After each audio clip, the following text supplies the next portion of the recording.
Hingga saat ini pihak berwenang masih mencari jalan keluar mengatasi persoalan jumlah penghuni yang melebihi kapasitas penjara. Pencurian listrik yang dapat mengakibatkan kebakaran hanya salah satu persoalan yang timbul akibat over capacity. Ada usulan untuk menyerahkan pengelolaan lapas kepada pihak swasta. Cara ini diperkirakan dapat mengurangi kepadatan lapas hingga 58,78%.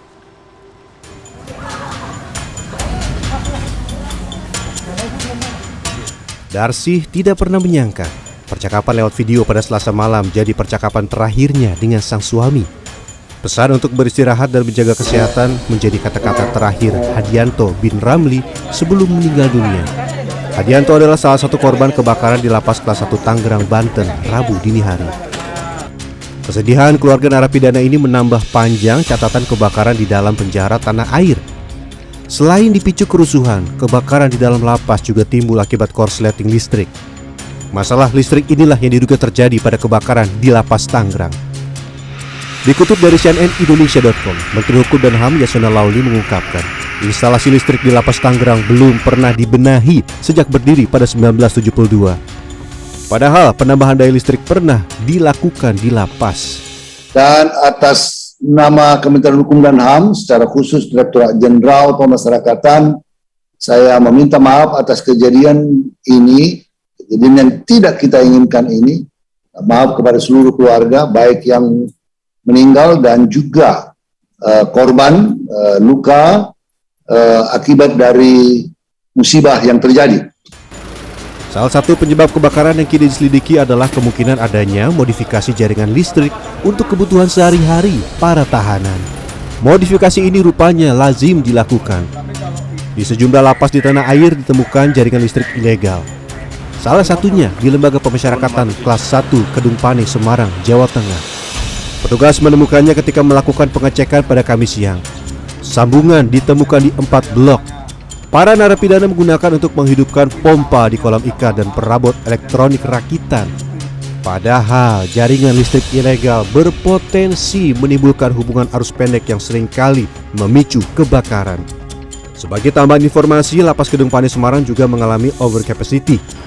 Lapas yang seharusnya menampung 663 narapidana itu kini diisi 1.703 orang narapidana. Pemeriksaan juga dilakukan pengelola Lapas Kelas 1 Surabaya di Porong Sidoarjo yang kini penghuninya berjumlah 2 kali lipat dari kapasitas. Idealnya, lapas diisi tidak lebih dari 1.000 orang. Nyatanya, kini dihuni 2.000-an orang. Terus juga untuk situasi kamar saat ini otomatis sangat panas banget. Semakin banyak manusia di situ, kita merasakan sangat kepanasan. Akibatnya, pencurian listrik bahkan sekedar untuk menghidupkan kipas angin pun marak terjadi.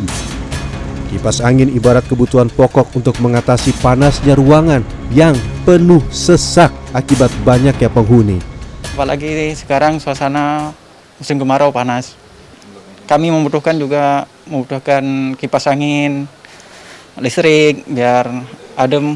Karena di kamar orangnya banyak, satu kamar ada yang 25, 23, di atas 15 orang lah. Harusnya berapa orang? Harusnya 6 orang. Direktur Center for Detention Studies Ali Aranoval mengemukakan, hingga Agustus lalu kondisi lapas di Indonesia melebihi kapasitas hingga 97%. Untuk mengurai kepadatan lapas, ia mendorong agar pemerintah tidak lagi memenjarakan pengguna narkoba, melainkan merehabilitasi. Ali juga mengusulkan pemerintah mengeluarkan narapidana dengan masa hukuman pendek dan melakukan asimilasi dengan program pengeluaran secara terbatas melalui kegiatan kerja di lapas dengan kapasitas normal. Pihak swasta ini sebenarnya minimum. Jadi kerjasamanya basis jasa dan produksi. Anda mau buka unit usaha produksi di lapas dalam konteks lapas minimum atau terbuka, maka buatkan dulu 2 manajemen. Pertama, manajemen keamanannya tetap dikelola oleh penjara, tapi manajemen produksi dan industri itu dikelola oleh pihak ketiga, swasta. Nah, itu nanti tinggal digabungkan, 2 manajemen ini bisa berkolaborasi dan pasti menghasilkan produksi yang lumayan, ya. Berdasarkan riset CDS, kebijakan ini diproyeksi dapat mengurangi kepadatan lapas hingga 58,78%. Usulan tentang pengelolaan lapas oleh pihak swasta juga diajukan untuk pertimbangan. Kini tinggal menunggu keputusan cepat pemangku kebijakan. Berdasarkan data Kanwil Kemenkumham Jawa Timur saja, Hanya 6 dari 39 lapas rutan LPKA di Jatim yang tidak mengalami over capacity. Ini baru di Jawa Timur. Jumlah penghuni yang jauh melebihi daya tampung memang persoalan utama yang harus diatasi. Jalan pintas demi memenuhi kebutuhan dasar sehari-hari tidak seharusnya dilakukan karena dapat berujung pada bencana di kemudian hari. Tim Liputan CNN Indonesia.